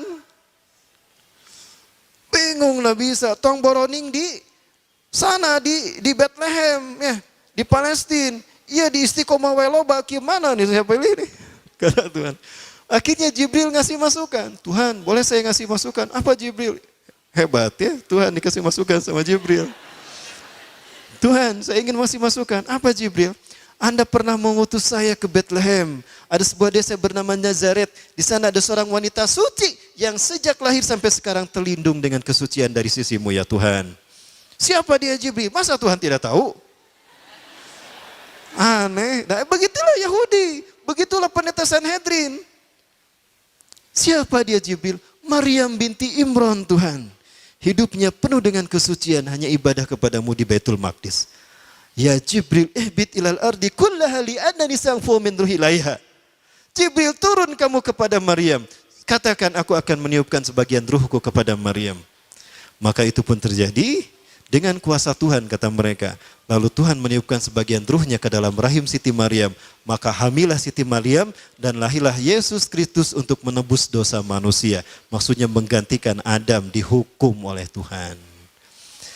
Intinya mereka ingin membunuh Nabi Isa karena membongkar kebohongan pendeta Sanhedrin, memasukkan Taurat menjadi Talmud. Supaya tidak ketahuan dan prosesnya enak untuk membunuh Nabi Isa, dibuatlah dongeng kayak gini. Sebagaimana para ulama ingin dibunuh, dibikin dongeng nugelo, ngabunuh para ulama. Nah, nyambung pisan. Ya. Cerita inilah yang berjudul tadi Tuhan bingung. Maka cerita ini dihasutkan ke raja-raja Romawi. Salah satu raja Romawi yang terbesar yang terhasut adalah Herodes. Maka Herodes pun marah kepada Nabi Isa. Maka dikejar-kejarlah Nabi Isa. Nabi Isa faham dirinya akan dibunuh. Maka Nabi Isa mengembara dari satu tempat ke tempat lain. Pengembaraan dia mengusap bumi dengan pengembaraannya. Diberi gelar Al-Masih. Itulah arti Al-Masih. Yang mengusap bumi dengan pengembaraannya. Datang Nabi Isa alaihissalam kepada satu kaum yang sedang mencuci pakaian. Nabi Isa berkata pada kaum tadi, kalian sibuk mencuci pakaian, membersihkan pakaian kalian dari noda dan kotoran. Tapi kalian tidak pernah mensucikan hati kalian dari dosa-dosa kalian. Siapa engkau? Berimanlah kepadaku dan bersaksilah. Aku Isa bin Maryam, Nabi dan Rasul Allah untuk kalian. Aku diutus untuk menyuruh kalian beriman kepada Allah. Maka berimanlah mereka. Salah satu yang beriman dari mereka adalah Barnabas. Ya. 6 orang beriman tuh. Pergi lagi melakukan pengembaraan. Ada satu desa di mana banyak orang buta sejak lahir. Diusap oleh Nabi Isa dengan mengucapkan Bismillah. Maka sembuh itu butanya. Ada orang berpenyakit sopak. Diusap oleh Nabi Musa. Sembuh biiznillah. Ya. Mengembara lagi bertemu dengan orang-orang yang sedang memancing ikan. Nengarana mancing berjam-jam kan. Ti isuk jedur Nabi kepeting jedor. Tanu mancing dah. Maka Nabi Isa berkata kepada para tukang pancing tadi. Hei bapak-bapak tukang pancing. Ya, kalian sibuk mencari bekal untuk hidup kalian di dunia, tapi kapan kalian meluangkan waktu kalian mengumpulkan bekal untuk akhirat kalian? Siapa Anda? Aku Isa bin Maryam Al-Masih, utusan Allah. Aku diutus untuk menyuruh kalian beriman kepadanya. Maka Nabi Isa pun memberikan wejangan pada mereka, mereka pun beriman. 6 orang menjadi pengikut Nabi Isa. Salah satu dari mereka bernama Yakobus. Maka genaplah jumlah mereka menjadi 12 dan mereka disebut Hawariyun. Di saat Nabi Isa melakukan perjalanan menyelamatkan diri, masuklah Yudas Iskariot alias Samiri ke zaman Nabi Isa. Nabi Isa berkata kepada pengikutnya, hati-hati iblis masuk ke tengah-tengah kalian.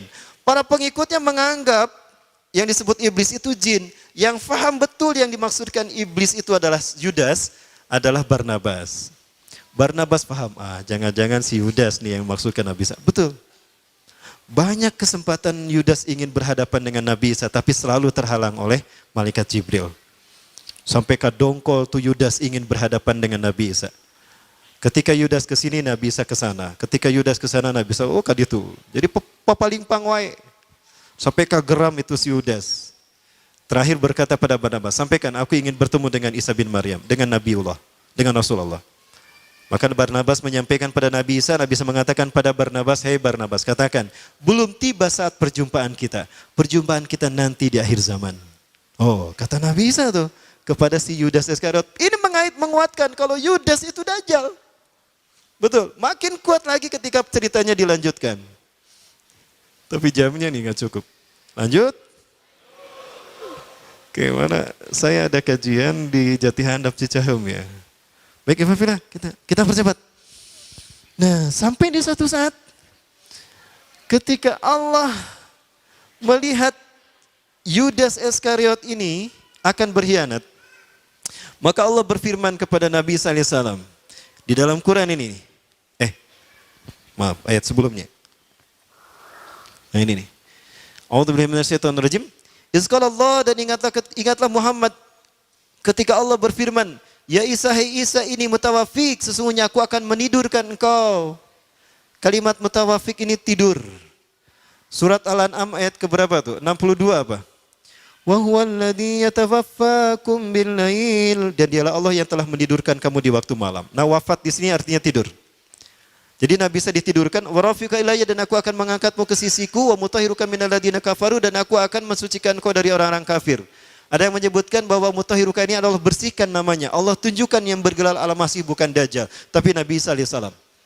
Wa ja'ilul ladzina tabauka fawqal ladzina kafaru ila yaumil qiyamah. Dan aku akan menjadikan orang-orang yang mengikutimu lebih kuat dan lebih mulia dari orang kafir sampai hari kiamat. Summa ilayya marji'ukum. Kemudian kepadakulah kembali kalian. Fahkumu bainakum, aku akan menghukumi di antara kalian fima kuntum fi tahtalifun. Atas apa yang kalian perselisihkan. Maka Nabi Isa sebelum Allah berfirman begini, Nabi Isa berseru kepada kaumnya. Ingat kaumku, tidak lama lagi akan datang pada kalian, kelak di antara kalian ada yang berkhianat kepadaku dan dia menggantikan tempat kedudukanku. Maka apa yang terjadi? Tidak lama kemudian datang seseorang dari pengikut Nabi Isa yang bernama Hawariyun ini, yang digelari Hawariyun. Ya, wailun lana wailun lana, celakalah kita, celakalah kita. Intabihu antum wa intabih anta ya Rasulullah. Bersembunyilah kalian dan bersembunyilah anda wahai utusan Allah. Sesungguhnya Herodes dan pasukan Romawi, mereka dituntun oleh Sanhedrin, para pendeta yang memasukkan Taurat kita. Ya, untuk datang membunuh kita. Maka Nabi Musa memerintahkan semua Hawariyun bersembunyi. Nabi Isa pun bersembunyi. Nah, di saat itulah Herodes datang dan pasukan Romawi. Ya, Herodes berkata, aku tahu kalian bersembunyi di sekitar sini. Siapa di antara kalian yang mau memberitahukan kepadaku di mana Al-Masih bersembunyi, aku akan menjadikan dia patih kerajaanku dan aku akan mengangkat dia aku akan memberi dia sepertiga harta kerajaanku. Ada yang tergiur tuh dari mereka yang bersama Nabi Isa. Siapa? Yudas Iskariot. Yudas keluar memberitahukan pada Herodes di mana Nabi Isa bersembunyi. Ya. Mari ikuti aku tahu di mana Al-Masih bersembunyi. Maka ketika dia akan masuk ke tempat Nabi Isa bersembunyi, di sini Allah berfirman seperti ini. Maka Nabi Isa pun ditidurkan Allah dan diangkat ke Matlaul A'la. Kita tidak tahu di mana tempat Matlaul A'la. Rasul tidak menyebutkan. Maka Nabi Isa sudah tidak ada. Begitu Yudas mau masuk, tunggu aku akan pastikan apakah Al-Masih ada di dalam atau tidak. Maka ketika Yudas masuk, culang-cileng dia. Apa culang-cileng bahasa Inggris nanti? Pelanga-pelongo. Kemana Isa bin Maryam tadi ada di sini? Disitulah Allah merubah wajahnya menjadi Isa bin Maryam. Quran surat An-Nisa ayat 157. Wa qaulihim, dan perkataan mereka, inna qatalnal Masih Isa bin Maryam Rasulullah, dan klaim para pendeta Sanhedrin. Him di sini kembali kepada para pendeta Sanhedrin. Inna qatalnal Masih Isa bin Maryam Rasulullah. Kami sedang membunuh Isa bin Maryam utusan Allah. Wa ma qataluhu, mereka tidak membunuhnya. Berarti mati tidak Nabi Isa? Tidak, kan tidak dibunuh. Wa ma salabuhu, dan tidak pula menyalibnya. Lalu siapa yang disalib? Apakah Nabi Isa? Bukan. Siapa? Walakin syubiha lahum, tapi orang yang Allah serupakan dengan Isa. Siapa yang Allah serupakan? Yudas Iskariot alias Samiri alias Dajjal. Diserupakan wajahnya menjadi Nabi Isa. Maka ketika Yudas datang kembali kepada Herodes, siapa yang ditangkap? Si Yudas inilah yang ditangkap. Mana Isa bin Maryam nyampurkan, dia ditewaklah dia. Loh, kok aku yang ditangkap? Lastu Isa, anak Yudas, ala dia dulu kami lagi. Aku bukan Isa, aku Yudas yang menunjukkan kamu tadi. Nges jempek banget, mana teh banget Isa. Tak sora mana ke sora Isa. Ditangkaplah Yudas dan disalib. Ketika dia ditidurkan untuk disalib, dia melihat Nabi Isa dinaik ke langit, diangkat. Di saat itu Yudas berseru, Eli Eli lama sabachthani, ada dalam Bible tuh. Tuhanku, kenapa kau tinggalkan aku? Jadi Tuhan bahasa Ibraninya Eli. Cuma di Indonesia Tuhan menjadi timnas sepak bola. Eli Aiboy. Tuhan main bola. Ya. Ini menunjukkan kalau Nabi Isa diangkat dengan fisiknya. Buktinya Yudas kok bisa melihat Nabi Isa diangkat? Kalau cuma ruh kenapa bisa dilihat? Berarti Nabi Isa diangkat dengan fisiknya. Maka kemudian dibangunkan tuh si Yudas, diarak ke bukit Golgota. Golgota artinya tengkorak. Ke bukit itulah si Yudas diarak. Karena salibnya tinggi, salibnya kadang digotong, kadang dia menunduk begini. Herodes memegang pedang di tangan kanannya, Old Testament perjanjian lama di tangan kirinya. Itu pedang ditusuk-tusukan ke tubuh Yudas. Ketika menusuk tubuh Yudas yang dikira Yesus, dikira Nabi Isa, darah bercucuran, diminum tuh darahnya oleh para pendeta Sanhedrin dan tentara Romawi. Kenapa? Jika ada bagian tubuh Isa bin Maryam, Yesus Kristus dalam tubuh kita, bersatu dalam tubuh kita, maka tubuh kita tidak akan disentuh api neraka selamanya. Ini menjadi rukun kelima agama Kristen, Ekaristi Holy Water. Ini yang menyebabkan lahirnya agama Kristen. Ada 7 rukunnya. Rukun yang kelima, rukun meminum air suci. Ya. Di bawah, di depan patung Bunda Maria atau patung Yesus Kristus ada seloki. Itu diganti, ada cairan warna merah darah. Itu diganti dengan sirup koko pandan, marjan. Kan sama merah ya. Nah, banyak tusukan daging menusuk, tusukan pedang menusuk tubuh Yudas, dagingnya terkelupas, diambil, dimakan. Jadi rukun agama Kristen yang ketiga, Ekaristi Gusti Kudus, rukun memakan tubuh Tuhan. Kalau sekarang ketika kebaktian selesai, berbaris mereka untuk keluar, pendeta berdiri di tengah, mereka berbaris menerima roti. Haleluya. Keluar. Nah itu rukun ketiga agama Kristen. Lihat kalau mereka kebaktian di gereja, kayak gitu. Nah ini yang dimaksudkan Rasulullah SAW, yang membuat saya yakin kalau Yudas itu Dajjal. Materi kita kayaknya berlanjut nih, belum selesai nih para Allah ya. Kita belum membahas Dajjal, ini Dajjal sebelum Rasulullah. Nanti kita bahas Dajjal setelah Rasulullah SAW, sampai kekinian. Seperti apa Dajjal ya. Panitia, nanti kita bertemu lagi panitia ya. Dalam kasanah dakwah insya Allah ya. Episode kedua insya Allah. Nah, 5 menit lagi. Ini yang membuat saya yakin kalau yang disalib itu Dajjal. Mudah-mudahan ada orang Kristen yang mendengar. Ya. Sampai keluar. Rasulullah bersabda, "Ma ba'asallahu nabiyyan katun min Adam ila taqumusah." Tidaklah Allah mengutus seorang nabi pun dari Nabi Adam sampai hari kiamat, illa anzaru qaumahum. Kecuali mereka akan menasihatkan, memperingatkan kaumnya tentang bahaya fitnah Dajjal. Wal yaum sa'ukhbiru lakum ma lam yukhbir min qabl. Aku akan beritakan hari ini kepada kalian sesuatu yang belum pernah mereka sampaikan. Innahu a'war wallahu la sabi'awar. Sesungguhnya Dajjal pecak sebelah mata kanannya dan Allah tidak pecak. Ingat, a'war di sana bukan buta tapi pecak. Ada orang matanya normal tidak bisa melihat, disebutnya apa? Buta. Tapi kalau ada orang matanya rusak sebelah, disebutnya pecak. Nah, dia itu pecak. Lihat a'war dalam kamus Al-Munawir, artinya pecak. Kenapa cuma Rasulullah yang menyebutkan kalau Dajjal pecak mata kanannya? Kenapa Nabi yang lain tidak menyebutkan? Karena peristiwa pecak sebelah mata kanannya terjadi setelah Nabi Isa diangkat. Herodes dengan pedangnya tadi menusuk-nusukan ke tubuh Yudas. Salah satu tusukan pedang itu mengenai mata kanan Yudas Iskariot. Di saat itulah Dajjal kehilangan mata kanannya. Dari Dajjal normal dengan kedua mata sejak lahir. Kapan dia kehilangan mata kanannya? Di saat dia disalib. Di saat perayaan Paskah. Itulah yang disebut dengan peristiwa Paskah. Bers ke situ. Makanya cuma Rasul yang tahu, karena Rasulullah berikutnya setelah Nabi adalah beliau, Nabi Muhammad SAW. Maka dikuburkanlah si Yudas Iskariot. Barnabas ingin membuktikan kalau dia Dajjal. Akan aku gali setelah 3 hari 3 malam. Kalau dia ternyata masih hidup berarti dia Dajjal. Setelah 3 hari 3 malam, diam-diam Barnabas menggali kuburan Yudas dan Yudas pun masih hidup.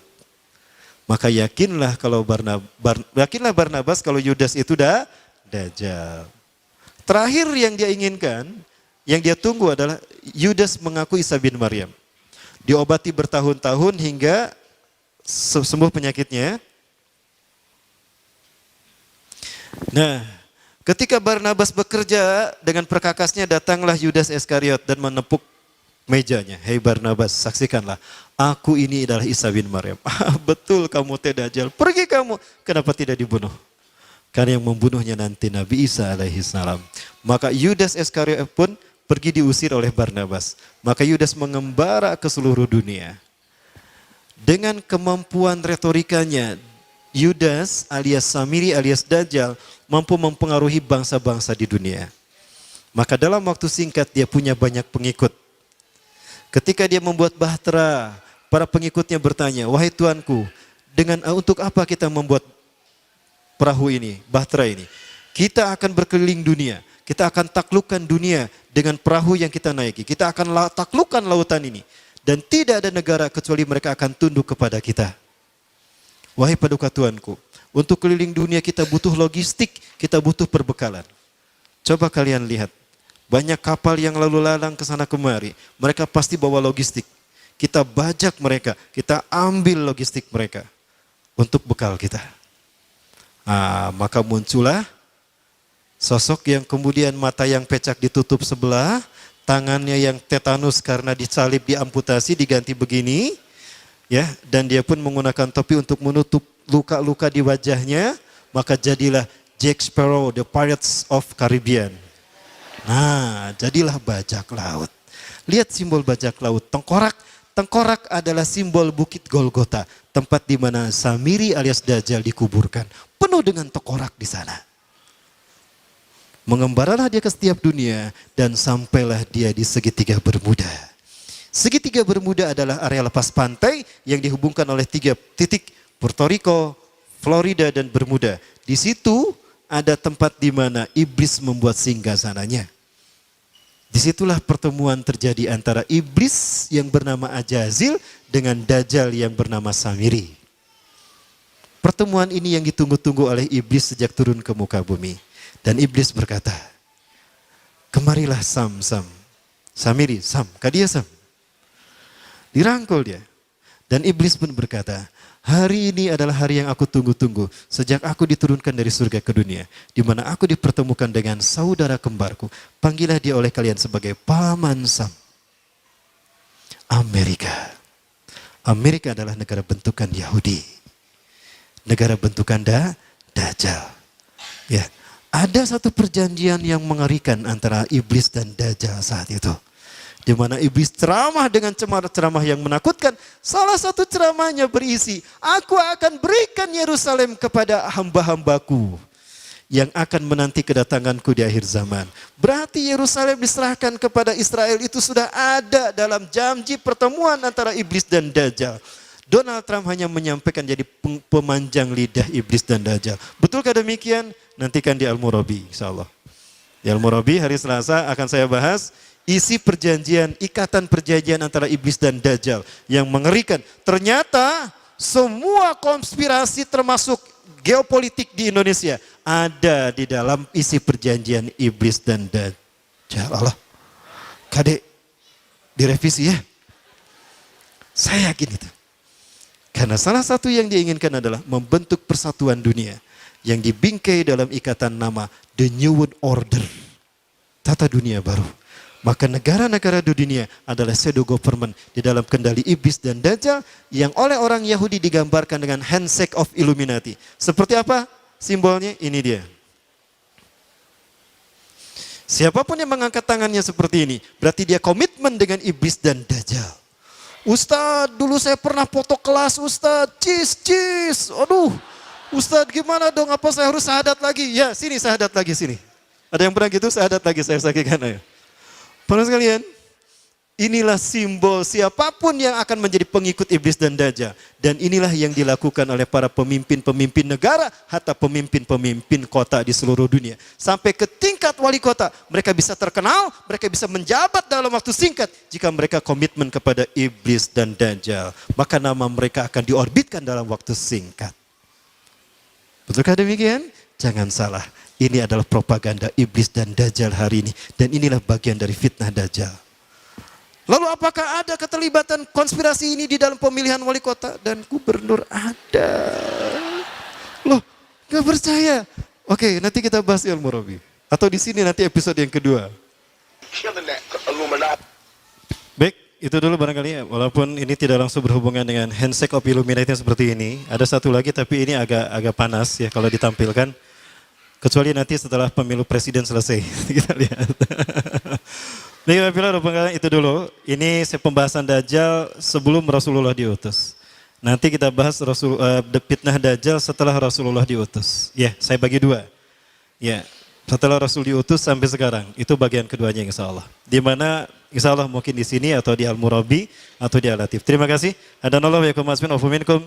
Yang benar dari Allah, yang salah kudayapan saya pribadi dan saya bisik bahasa Assalamualaikum warahmatullahi wabarakatuh.